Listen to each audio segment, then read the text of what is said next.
Imagine you have a simple, everyday item, perhaps a coffee mug, nothing special. How much would you sell it for? Now, how much would you pay to buy that very same mug if you didn't own it? Logically, these two numbers should be quite similar. Yet, in reality, our brains play a subtle trick on us. We consistently demand a significantly higher price to part with something we already possess than we would ever offer to acquire it. This isn't about market value, it's about a deep-seated human tendency, influencing choices far beyond just coffee cups. This phenomenon, known as the endowment effect, quietly shapes countless decisions in our lives, often without us even realizing it. It's why selling your childhood home feels like tearing off a part of yourself, why clinging to an old, broken gadget feels justified, or why negotiating a fair price for your car can be so emotionally taxing. It's a universal truth about human psychology, a subtle bias that warps our perception of value the moment something becomes ours. Understanding it is the first step to reclaiming control over your economic choices. The endowment effect wasn't just a casual observation, it was formally identified and meticulously studied by Nobel laureate Richard Thaler in the 1970s. Thaler, a pioneering behavioral economist, challenged the traditional view of rational economic actors, revealing the profound influence of psychological biases on our financial behavior. His work helped launch the entire field of behavioral economics, blending insights from psychology with economic theory to explain why we often act against our own best interests. It was a revolutionary idea, earning him the Nobel Memorial Prize in Economic Sciences decades later. Thaler's most famous demonstration of the endowment effect involved a simple experiment with university students and coffee mugs. He divided a class into two groups. One group received mugs and were asked how much they would sell them for. The other group, without mugs, was asked how much they would pay to buy one. The results were startlingly consistent. The students who owned the mugs demanded, on average, twice as much to sell them as the students who didn't own mugs were willing to pay. This wasn't about the mug's objective value, it was about ownership. So, what's truly at play here? It boils down to the potent psychological power of ownership. The moment we acquire something, whether it's a gift, a purchase, or even just temporary possession, it triggers a shift in our perception. It's no longer just an item, it's my item. This shift creates an immediate, subconscious attachment, making the idea of giving it up feel like a loss. And as humans, we are fundamentally wired to avoid losses, a bias known as loss aversion, which is a key driver behind the endowment effect. This idea of possession isn't just a modern psychological quirk. It echoes through history and even legal traditions. The old legal proverb, "Possession is 9/10 of the law," captures a deep-seated human understanding that once something is in your hands, your claim to it becomes significantly stronger. Psychologically, this holds true too. The perceived right to an object, the feeling of entitlement that comes with ownership, amplifies its value in our minds. It's a primal instinct, refined over millennia, impacting our modern transactions. Modern neuroscience offers even deeper insights into why we feel this way. Brain imaging studies reveal specific neural activity associated with the endowment effect. When people face the prospect of losing an item they own, areas of the brain linked to negative emotions, particularly the insula, show increased activity. Conversely, the striatum, associated with reward and value, becomes more active when we anticipate gaining something. The discomfort of potential loss overrides the pleasure of potential gain when it comes to our possessions. Tracing back through our evolutionary history, this bias makes perfect sense. For early humans, protecting existing resources, food, tools, territory, was paramount for survival. Losing what you had meant immediate danger, while acquiring something new, though beneficial, wasn't always a matter of life or death. Our ancestors who prioritized holding onto their possessions were more likely to survive and pass on their genes. This ancient survival mechanism is still deeply embedded in our psychology, influencing our value judgments in a dramatically different world.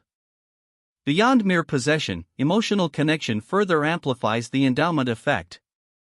Items that hold sentimental value, a gift from a loved one, an heirloom, or something associated with a significant life event, are particularly susceptible. The price we'd demand for our grandmother's watch would likely be far higher than its actual market value, because its perceived worth is intertwined with memories and emotions. These deep personal connections make it incredibly difficult to detach from objects, blurring the line between their monetary worth and their intrinsic value to us. Now, let's explore how the endowment effect plays out in major life decisions. Consider selling a home. Homeowners often infuse their houses with years of memories, renovations, and personal touches. This deep emotional investment leads them to overvalue their property significantly. They remember every paint job, every garden planted, every family gathering. When potential buyers don't share this sentimental attachment, offering a price based purely on market comparisons, a disconnect arises. This can lead to frustration, extended selling times, or eventually, forced price reductions. In the cutthroat world of real estate, the endowment effect can be a costly blind spot.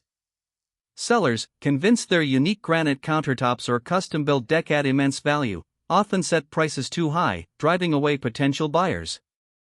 The market, however, assesses value dispassionately, based on comparable sales, location, and objective features, not on the seller's cherished memories. This reality gap means many homes sit on the market longer than necessary, ultimately selling for less than the initial inflated asking price, costing sellers time and money. The stock market is another arena where the endowment effect can be particularly damaging. Investors often hold on to losing stocks for too long, not because the underlying company is poised for a rebound, but simply because they own those shares. They perceive selling the stock as concretizing a loss, an act of admitting defeat. The psychological pain of selling a stock at a lower price than they bought it for overrides rational financial analysis, leading them to ride the value down further, compounding their losses instead of cutting bait. This investment behavior is closely tied to another cognitive bias, the sunk cost fallacy. We've already invested time, money, or effort into acquiring the stock, so we feel compelled to continue, hoping to break even. The endowment effect then magnifies this. Because we own these shares, their perceived value in our minds is higher than it is on the market.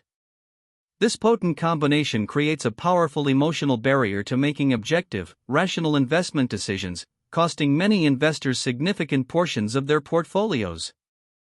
The endowment effect isn't just about high-stakes transactions. It subtly influences our everyday consumer choices, too. Think about free trials for subscription services, streaming platforms, software, fitness apps. Once you've used it for a month, experienced its features, and integrated it into your routine, you've developed a sense of ownership. Even if you don't fully utilize the service, canceling feels like losing something you already have, making you far more likely to continue paying than if you were deciding to subscribe from scratch. In the digital age, this phenomenon takes on new forms. Consider digital assets like NFTs, virtual land, or in-game items. These often exist only as lines of code, yet once acquired, their perceived value to the owner can skyrocket. Players in online games might pay exorbitant real-world money for unique skins or weapons, and then refuse to sell them for even more, because that specific item is theirs. The abstract nature of digital ownership doesn't diminish the endowment effect. In some ways, it might even amplify it, as perceived scarcity combines with psychological attachment. Now, let's address some common misconceptions. Is the endowment effect just people being stubborn or greedy? Not exactly. While those traits can certainly influence behavior, the endowment effect operates on a more subconscious, automatic level. It's not a conscious decision to demand more, it's an unconscious revaluation of an item's worth that occurs simply due to ownership. It's a fundamental aspect of human perception, not necessarily a character flaw. Labeling it as stubbornness misses the underlying psychological mechanism at play. Another myth is that market price is always the ultimate arbiter of value, and people will naturally adjust. While market prices are crucial, the endowment effect demonstrates that our internal perception of value can often override external data. A homeowner might acknowledge comparable sales, but still feel their home is worth more due to its unique qualities and the memories within. It's a battle between objective reality and subjective experience, and often, subjective experience wins out, at least initially, leading to friction in transactions. So, how can we fight against this powerful, invisible force? The aha moment comes when we realize that simply being aware of the endowment effect is your first and most potent weapon. Once you understand that your brain is hardwired to overvalue your possessions, you can consciously challenge those feelings.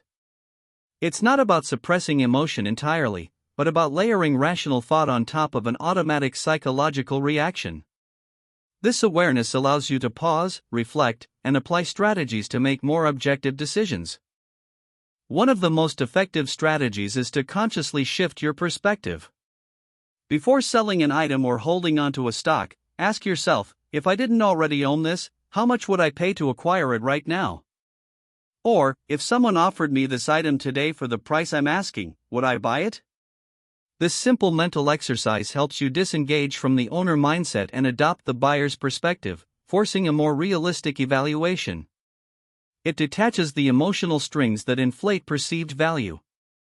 Another crucial step is to seek objective, external valuation.